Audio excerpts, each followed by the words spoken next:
தனம் தரும் கல்வி தரும் ஒரு நாளும் தளவறியா மனம் தரும் தெய்வ வடிவும் தரும் நெஞ்சில் வஞ்சமில்லா இனம் தரும் நல்லன எல்லாம் தரும் அன்பர் என்பவர்க்கே கனம் தரும் பூங்குழலாள் அபிராமிகளை கண்களே. ஓம் நமச்சிவாய. மேன்மைகள் சைவ நீதி விளங்குக உலகமெல்லாம். நோயற்ற வாழ்வே குறைவற்ற செல்வம். அந்த நோய் நொடி இல்லாத வாழ்வு இந்த உலக மக்கள் எல்லோரும் வாழ வேண்டும் என்று கலியுகத்தின் காந்தமலை ஜோதியாகிய சபரிமலை சுவாமி ஐயப்பனுடைய திருவடிகளை சிறந்தாழ்த்தி டான் தமிழொலி ஓம் தொலைக்காட்சி நேயர்கள் அனைவருக்கும் சர்வதேச இந்து மத குருபீடம் அகில இலங்கை சபரிமலை ஸ்ரீ சாஸ்தாபுரத்தின் சார்பில் இனிய வணக்கங்களும் நல்ல ஆசிகளும். இன்றும் மங்களகரமான சோபகிருது வருஷம் பங்குனி மாதம் 3ஆம் நாள் 16/3/2024 சனிக்கிழமை. இன்று மலர்ந்திருக்கின்ற இன்றைய பொழுதும் நம் எல்லோருடைய வாழ்விலும் எல்லா விதமான சிறப்புகளும் வெற்றிகளும் கிடைக்க இறையரும் குருவரும் பூர்ணமாக நிறைய வேண்டும் என்று பிரார்த்தித்து இன்று மந்தவாரம் என்கின்ற சனிக்கிழமை. பொதுவாக எந்த ஒரு சுபகாரியங்களையும் செய்யக்கூடாது, எந்த ஒரு சுபகாரியங்களையும் ஆரம்பிக்கக்கூடாது. இந்த சனிக்கிழமையிலே ஒரு ஆலயத்திலே கும்பாபிஷேகமோ திருமணமோ கிரகப்பிரவேசம் என்கின்ற வீடு குடிபுறல் புதுமனை புகுவிழாவோ இவற்றையெல்லாம் செய்யக்கூடாது. இது மந்தவாரம் என்று பெயர். இது சனீஸ்வர பகவானுடைய வழிபாட்டுக்காக விரதம் இருந்து எள்ளெண்ணெய் தீபங்கள் ஏற்றி வழிபாடு செய்வது. சபரிமலை சுவாமி ஐயப்பனை வேண்டி பிரார்த்தித்து 18ஆம் படி பூஜை கண்டு பஜனை பாடல்கள் பாடி வழிபாடு செய்வதற்கு ஒரு சிறப்பு. எனவே இந்த சனிக்கிழமைகளிலே சுபகாரியங்களை ஆரம்பிக்கவும் கூடாது, சுபகாரியத்தை செய்யவும் கூடாது. சனிக்கிழமையிலே எண்ணெய் வைத்து ஸ்நானம், எண்ணெய் ஸ்நானம், இதைத்தான் தமிழ் மூதாட்டி ஔவை அழகாக சொன்னாள். சனி நீராடு. சனிக்கிழமையிலே இந்த உஷ்ணத்தை தணிக்கின்ற வகையிலே உச்சந்தலையிலே நல்லெண்ணெய் வைத்து உடம்பெல்லாம் எண்ணெய் பூசி நீராடி அன்றைய தினத்திலே உடம்பை குளிர்ச்சி பண்ணி ஆலயங்களிலே சென்று பிரார்த்தனைகள் செய்து சனீஸ்வர பகவானுக்கு எள்ளெண்ணெய் தீபங்கள் ஏற்றி வழிபாடு செய்வது, சனீஸ்வர பகவானுக்கு எள்ளிச்சாதம் நிவேதனமாக வைப்பது, அவற்றை காக்கைக்கு உணவாக கொடுப்பது, இவை எல்லாமே ஒரு சிறப்பை தருகின்ற வகையிலே அமைந்திருப்பது. நாங்கள் ஆலயங்களிலே சென்று இந்த வழிபாடுகள் செய்கின்ற பொழுது பொதுவாக இந்த நாகரீக உடைகள் தவிர்த்து நமது சமய கலாச்சார பண்பாட்டு உடைகளோடு நாம் ஆலயங்களுக்கு செல்ல பழக்க வேண்டும் பிள்ளைகளை. நாம் ஒரு கல்லூரிக்கு செல்லுகின்ற பொழுது அந்த கல்லூரிக்கென்ற ஒரு சீருடை, ஒரு கல்லூரிக்குரிய சீருடையோடு இன்னொரு கல்லூரிக்குள்ளே போக முடியாது. அந்தந்த கல்லூரிகளுக்கு தனித்தனியான சீருடை அடையாளங்கள் உண்டு. எனவே ஆலயத்துக்கு செல்லுவதற்கென்று நம் முன்னோர்கள் நமது கலாச்சார உடைகள் இப்பொழுதெல்லாம் அது சற்று மருவி மருவி மருவி வந்து கொண்டிருக்கிறது. ஆலயங்களிலே இறைவன் இந்த இறை அருளை எல்லாம் நமக்கு தருவதற்காக காத்திருக்கிறான்.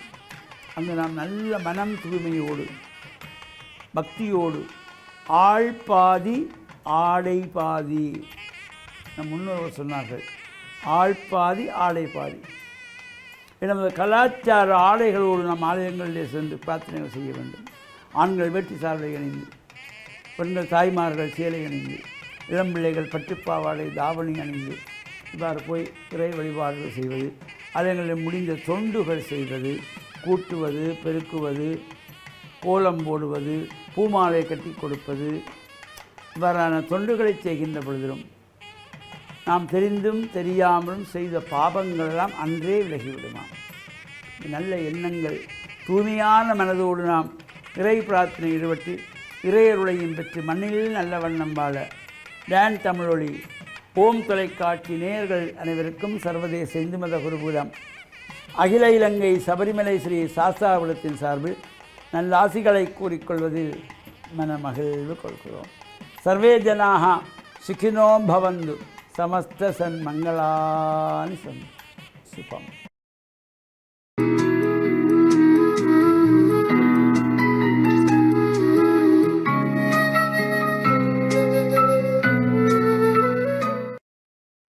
இறை இயேசுவில் என் அன்பு நெஞ்சங்களே, கிறிஸ்தவ நற்சிந்தனை வேளையில் உங்களை சந்திப்பதிலே எனக்கு மிக்க மகிழ்ச்சி. ஆண்டவர் இயேசுவின் அன்பும் அருளும் உங்கள் அனைவரோடும் இருப்பதாக. கிறிஸ்துவினுடைய வாழ்வில் அவர் 2 கட்சிக்காரர்களை சந்திக்கின்றார். அவர் யார் என்பதை சிலர் புரிந்தார்கள், சிலர் புரியவில்லை. இந்த மெசியா என்பவர் தாவீதினுடைய குலத்திலே பிறப்பார். அவர் பெத்லகேமிலே பிறப்பார். அப்படி என்றால் இவர் மெசியா தான் என்று அவர்கள் நம்பியிருப்பார்கள். ஆனால் இயேசுவை முழுமையாக அறியாதவர்கள், அவர் எங்கே பிறந்தார், அவருடைய தாவீதின் மரபிலே பிறந்தாரா இல்லையா என்பதை அறியாதவர்கள், நாசரேத்தூரிலே இருந்து எப்படி ஒரு மெசியா வர முடியும் என்பதனாலே அவர்கள் இயேசுவை ஏற்றுக்கொள்ளவில்லை. இங்கு என்ன இடம் பெறுகின்றது என்று சொன்னால், அவர்கள் சரியான தகவல்களை பெறாமல் அல்லது அவர்கள் இயேசுவை தவறாக புரிந்து கொள்ளுகின்றார்கள். இப்படி எங்களுடைய வாழ்க்கையிலே உண்மையாகவே நான் யார் என்பதை அறியாதவர்கள் பலர் என்னை பற்றி தவறான அபிப்பிராயத்தை கொள்ளுகின்றார்கள். பிரச்சனை அவர்களுடைய உள்ளத்தில் தான் இருக்கின்றது. அவர்கள் எங்களை தவறாக புரிந்து கொள்ளுகின்றார்கள். இது பலருடைய பிரச்சனையாக இருக்கின்றது. என்னுடைய எண்ணத்தை, என்னுடைய நல்ல செயலை, என்னுடைய வாழ்வை, என்னுடைய பின்புலத்தை அறியாதவர்கள் பலர் என்னை தவறாக புரிந்து கொள்ளுகின்றார்கள். என்னை புரியாமல் இருப்பது ஒன்று, என்னை தவறாக புரிந்து கொள்வது என்பது, என்னை அறியாமல் இருப்பது ஒன்று. என்னுடைய தாங்கள் அந்த அறியாமையிலே அவர்கள் எடுக்கின்ற தீர்மானங்களும், அவர்கள் எங்களுக்கு வழங்குகின்ற தீர்ப்புகளும், அவர்கள் எங்களை ஏற்றுக்கொள்ளுகின்றார்களா இல்லையா என்பதெல்லாம் ஒரு குழப்பமான ஒரு சூழலிலே நாங்கள் தள்ளப்படலாம். ஆனால் கிறிஸ்துவினுடைய உண்மையான ஆளுமையை, அவருடைய தெய்வீக தன்மையை, அவருடைய ஊற்றை, அவர் எங்கிருந்து வந்தார், அவரை பற்றி இறைவாக்கினர் கூறிய வார்த்தைகள் எல்லாம் அவரிலே நிறைவு பெறுகின்றது என்பதை சிலர் மட்டும் இனம் கண்டு கொண்டார்கள். ஏனென்றால் அந்த காலத்திலே அவர்கள் மத்தியிலே இருந்த அபிப்பிராயமும் அவர்களுடைய எதிர்பார்ப்பும் சில வேளைகளில் அவருடைய மேலோட்டமான அவர்களுடைய நோக்குக்கு அது ஈடாக இருக்கவில்லை. அவருடைய எதிர்பார்ப்பு சரி, ஆனால் அந்த எதிர்பார்ப்பு இங்கு இருக்கின்றதா என்பதை அவர்கள் சரியாக புரிந்து கொள்வதற்கு அவர்களுடைய உள்ளம் திறந்த மனத்தோடு இருக்கவில்லை. இங்கு அவர்கள் முற்சார்பு உள்ள மனிதர்களாக, அதாவது ஏற்கனவே அவர்கள் மற்றவரை பற்றி, இயேசுவை பற்றி தவறாக புரிந்து கொள்ளுகின்ற அந்த மனநிலையோடு, அல்லது அவர்கள் பார்க்கின்ற அந்த பார்வையிலே ஒரு தவற்று நிலை இருப்பதை அவர்கள் உணராமல் இருக்கின்றார்கள். இவ்வாறு எங்களுடைய வாழ்க்கையிலும் இந்த இயேசுவை தவறாக புரிந்து அவருக்கு எதிராக செயல்பட்ட இந்த மனிதர்களைப் போல எங்களையும் தவறாக புரிந்து கொள்ளுகின்ற மனிதர்கள் எங்களோடு வாழ்ந்து கொண்டுதான் இருக்கின்றார்கள், எங்களோடு உடன் இருந்து கொண்டுதான் இருக்கின்றார்கள். அதனால் அவர்கள் எங்களை புரிந்து கொள்ளவில்லையே என்று நாங்கள் மனம் உடைந்து போகலாம். ஆனால் என்னை பற்றி ஒரு சரியான அறிவு, சுய அறிவு எனக்கு இருக்க வேண்டும். என்னுடைய ஆளுமை எப்படிப்பட்டதாக இருக்கின்றது, என்னுடைய நல்ல பண்புகள் என்ன, என்னுடைய குறைபாடுகள் என்ன, பலவீனங்கள் என்ன, என்னுடைய பலம் என்ன என்பதையெல்லாம் நாங்கள் எவ்வளவு தூரம் அறிந்து கொள்ளுகின்றோமோ அவ்வளவு தூரம் எங்களுடைய வாழ்க்கையில் நாங்கள் மன நிறைவுள்ளவர்களாக இருப்போம், திருப்தி உள்ளவர்களாக இருப்போம். எங்களை தவறாக புரிந்து கொள்ளுகின்றவர்களையும் புரிந்து கொள்ளக்கூடிய மனநிலையாக, திறந்த மனநிலையோடு நாங்கள் இருப்போம். இவ்வாறு இந்த தவ காலத்திலே நாங்கள் ஒவ்வொருவரையும் எதிர்கொள்ளுகின்ற பொழுது அவர்கள் எங்களை எப்படி பார்க்கின்றார்கள் என்பதும் பார்க்க, நாங்கள் அவர்களை புரிந்து ஏற்றுக்கொள்ளுகின்ற பொழுது அவர்களோடு நல்லுறவை நாங்கள் தொடுப்பதற்கும், அவர்களுடைய இந்த தவறாக புரிந்து கொள்ளுகின்ற நிலையிலும் அவர்களை நாங்கள் தாராள மனதோடு பெருந்தன்மையோடு ஏற்றுக்கொள்ளக்கூடிய மனப்பக்குவத்தை இறைவன் எமக்கு தர வேண்டும் என்று இந்த நாளிலே நாங்கள் இறைவனுடைய அருளுக்காக வேண்டி நிற்போமாக. ஆமென்.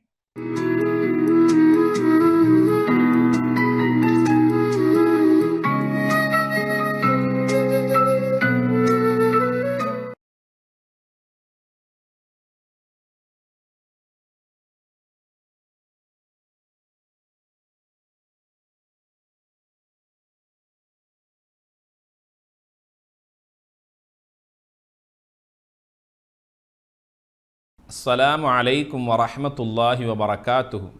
நஹ்மதுஹு வ நுஸல்லி அலா ரசூலிஹில் கரீம். அம்மா பஅத். அன்பின்கினிய சகோதர சகோதரிகளே, இறைவன் எங்கள் ஒவ்வொருவரையும் ஒவ்வொரு அந்தஸ்திலே இந்த உலகத்திலே படைத்து எங்களை வாழ வைத்து இறைவன் அழகு பார்த்து கொண்டிருக்கிறான். எங்களுக்கென்று தனித்தனியான அந்தஸ்துக்களை இறைவன் தந்திருக்கிறான்.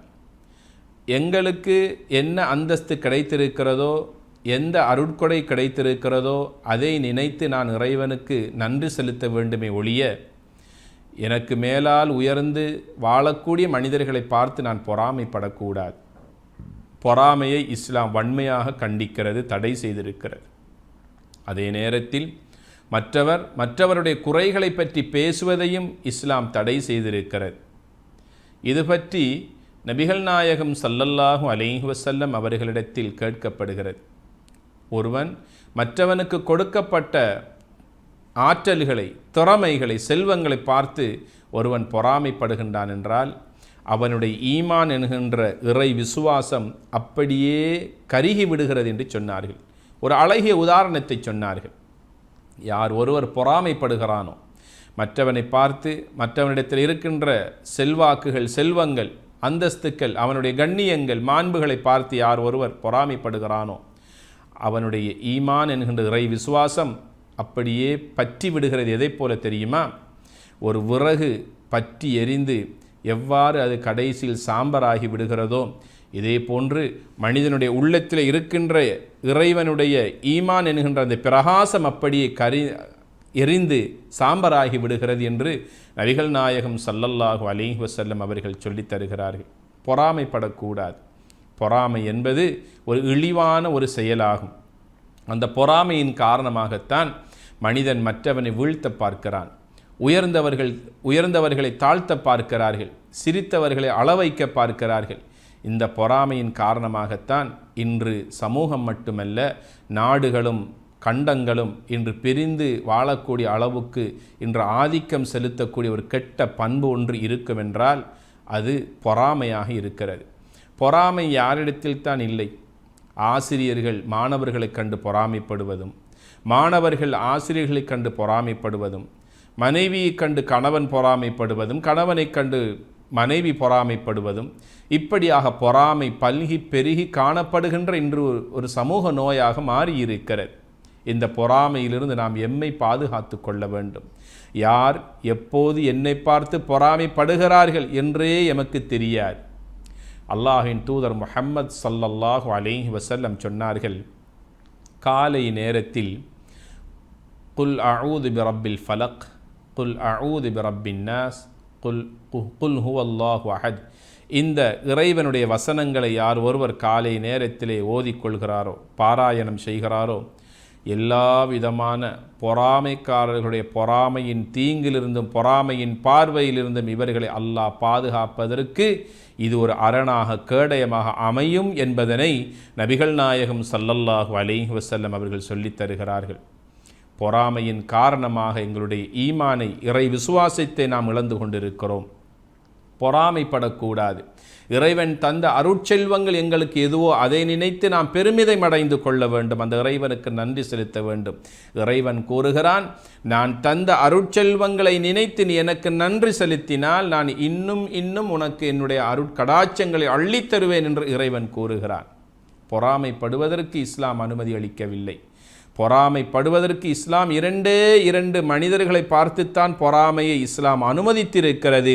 அந்த 2 பேரை மாத்திரம் வைத்து நீ பொறாமைப்பட்டுக்கொள். அந்த 2 மனிதர்கள் ஒருவர் யார் தெரியுமா? பொருளாதாரத்தையும் பண வசதியும் வைத்து கொண்டிருக்கின்ற ஒருவர் இறை வழியில் அவைகளை தர்மமாக அள்ளி கொடுக்கிறார். 4 பேருக்கு அவர் அதனை உதவிக்காக கஷ்டப்படுகின்ற மக்களுக்கு உதவி செய்கிறார். நளினப்பட்ட மக்களுக்கு, ஏழைகள், எளியவர்கள், அனாதைகள், விதவைகள், இப்படியாக தன்னுடைய சொத்துக்களிலிருந்து இறைவன் தந்தான், நான் அவனுக்காக இறை வழியிலே இவைகளை செலவழிக்கிறேன் என்று யார் ஒருவன் இறை வழியில் தன்னுடைய சொத்துக்களை, செல்வங்களை இறைவனுடைய நன்மையை நாடி யார் செலவழிக்கிறானோ அவனை பார்த்து நாம் பொறாமைப்படலாம். ஏன் இவனுக்கு மட்டுமா சொத்துக்கள், செல்வங்கள் இருக்கிறது? எனக்கும் தான் இருக்கிறது, நானும் இவனைப் போல செலவழிக்க முடியுமே என்று அவனை பார்த்து பொறாமைப்பட்டு இவனும் இறை வழியிலே செலவழிப்பதற்கு இஸ்லாம் இந்த பொறாமை அனுமதித்திருக்கிறது. இது இஸ்லாம் அனுமதித்த முதலாவது பொறாமை அனுமதியாகும்.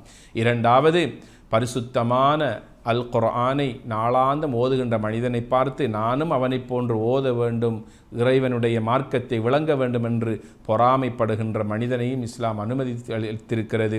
இந்த 2 மனிதர்களை தவிர 3வது பொறாமை இஸ்லாம் வன்மையாக கண்டிக்கிறது. பொறாமைப்படாதீர்கள், உங்களுடைய இறை விசுவாசம் என்கின்ற ஈமானை நீங்கள் இழந்து விடுவீர்கள் என இஸ்லாம் எங்களை பார்த்து கண்டிக்கிறது. எனவே நம்முடைய உள்ளத்தை பரிசுத்தப்படுத்துவோமாக, எல்லாம் வல்ல இறைவனின் அன்பையும் அருளையும் பெறுவோமாக. வஸ்ஸலாமு அலைக்கும் வரஹ்மத்துல்லாஹி